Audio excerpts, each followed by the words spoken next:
Assalamualaikum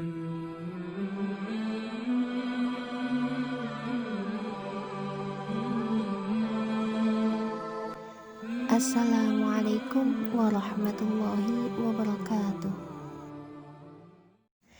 Kami dari kelompok 10 akan mempresentasikan mata kuliah studi Al-Quran tentang Qasas Al-Quran. Sebelumnya, perkenankan kami untuk memperkenalkan anggota kelompok kami. Yang pertama, Eka Harisma. Yang kedua, Ninda Amita Zulmala. Ketiga, Nur Afifah Rahma Istiantoro. Keempat, Nikmatul Khairiyah. Dan yang terakhir, Ahmad Rizali Gufron. Pembahasan dalam Qasas Al-Quran yaitu pengertian Qasas Al-Quran, macam-macam qasas dalam Al-Quran, faedah qasas dalam Al-Quran, dan hikmah pengulangan beberapa kisah. Pembahasan pertama yaitu pengertian qasas Al-Quran yang akan diterangkan oleh Eka Harisma.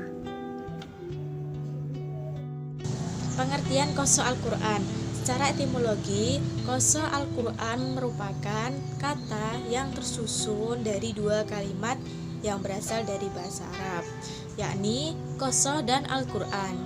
Kata qasas merupakan jamak dari kisah, yang berarti kisah, cerita, atau hikayat. Secara terminologi, yakni kisah-kisah dalam Al-Quran tentang para nabi dan rasul serta peristiwa-peristiwa yang terjadi pada masa lampau, masa kini, dan masa yang akan datang. Selanjutnya, pengertian qasas Al-Quran menurut Quraisy Shihab.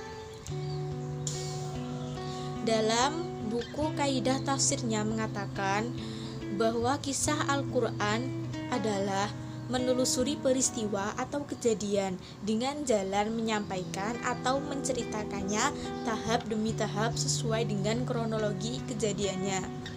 Selanjutnya, menurut Imam Fakhruddin Ar-Razi, beliau mengatakan kisah Al-Quran sebagai kumpulan perkataan-perkataan yang memuat petunjuk yang membawa manusia kepada hidayah agama Allah dan menunjukkan kepada kebenaran serta memerintahkan untuk mencari sebuah keselamatan. Pembahasan yang kedua yaitu macam-macam qasas Al-Quran yang akan diterangkan oleh Ninda Mita Zulmala. Terima kasih. Di sini saya akan melanjutkan penjelasan dari teman saya, yaitu mengenai macam-macam qasas Al-Quran. Yang pertama ditinjau dari segi waktu, yaitu kisah hal-hal gaib pada masa lalu, kisah-kisah gaib pada masa kini, kisah hal-hal gaib pada masa yang akan datang. Yang kedua ditinjau dari materi, yaitu kisah-kisah yang berhubungan dengan peristiwa yang terjadi pada masa Rasulullah SAW. Yang ketiga ditinjau dari segi pelaku, yaitu manusia, malaikat, jin, dan binatang. Dan ditinjau dari segi panjang pendeknya, kisah panjang, kisah sedang, kisah pendek. Dan ditinjau dari jenisnya, yaitu kisah sejarah, kisah perumpamaan, dan kisah futurolog. Terima kasih. Pembahasan selanjutnya yaitu faedah qasas Al-Quran yang akan diterangkan oleh Nur Afifah Rahma Istiantoro. Faedah adanya qasas Al-Quran. Yang pertama, faedah adanya qasas Al-Quran menjelaskan asas dakwah kepada Allah dan menjelaskan pokok-pokok syariat yang dibawa oleh Nabi Muhammad SAW. Yang kedua, menguatkan hati Rasul dan umatnya tentang agama Allah, serta memantapkan keyakinan orang beriman akan adanya pertolongan Allah. Yang ketiga, membenarkan, menghidupkan kenangan, dan mengabadikan jejak kisah para nabi terdahulu. Jadi dengan adanya qasas Al-Quran dapat dibuktikan akan adanya kisah-kisah para nabi terdahulu. Yang keempat, menyibak kebohongan para ahli kitab dengan hujah atau dalil yang menjelaskan keterangan dan petunjuk yang mereka sembunyikan. Yang kelima, kisah merupakan salah satu bentuk sastra yang dapat menarik para pendengar atau pembacanya dan memantapkan pesan-pesan atau amanat yang terkandung di dalam kisah tersebut.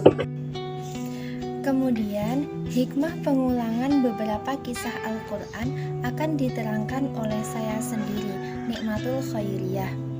Hikmah pengulangan beberapa kisah Al-Quran diantaranya: yang pertama, menjelaskan ketinggian mutu sastra balaghah Al-Quran. Terbukti bisa mengungkapkan kisah sampai beberapa kali, tetapi dalam ungkapan yang berlainan, sehingga tidak membosankan, bahkan mengasyikkan pendengarnya. Yang kedua, membuktikan ketinggian mukjizat Al-Quran, yakni bisa menjelaskan satu makna atau satu kisah dalam berbagai bentuk kalimat yang bermacam-macam. Hikmah yang ketiga yakni menunjukkan perbedaan tujuan dari tiap-tiap kali pengulangan penyebutan kisah Al-Quran itu, sehingga menunjukkan banyaknya tujuan penyebutan kisah sebanyak pengulangannya. Yang terakhir adalah untuk lebih memperhatikan kepada pentingnya kisah-kisah Al-Quran, sehingga perlu disebutkan dengan berulang-ulang sampai beberapa kali agar dapat lebih meresap terpatri dalam hati sanubari. Pembahasan terakhir yakni kesimpulan yang akan diterangkan oleh Ahmad Ghazali Ghufron. Untuk selanjutnya yaitu kesimpulan. Jadi untuk kesimpulannya, dalam Al-Quran itu memiliki multifungsi. Bukan hanya berisi tentang pelajaran-pelajaran saja, tetapi kalau kita lebih menghayati akan makna-maknanya, itu dapat mengokohkan akidah tauhid kita. Bahkan juga bisa membuat hati kita merasa lebih tenang. Dan juga dalam Al-Quran itu lebih mengutamakan pelajaran, pendidikan, dan dakwah, di mana pelajaran itu tadi yang berisikan kisah-kisah para nabi dan rasul. Jadinya kita bisa mengambil hikmah-hikmah dalam kisah tersebut. Lalu untuk pendidikan dan dakwah, banyak dalam Al-Quran yang mengajarkan berbagai banyak ilmu yang nantinya akan mempermudahkan kita untuk mendakwahkan, mensiarkan ilmu-ilmu kita dan mempermudah dalam kehidupan manusia. Demikian pembahasan tentang kasus Al-Quran. Semoga bermanfaat. Apabila ada salah kata, kami mohon maaf dan terima kasih. Wassalamualaikum warahmatullahi wabarakatuh.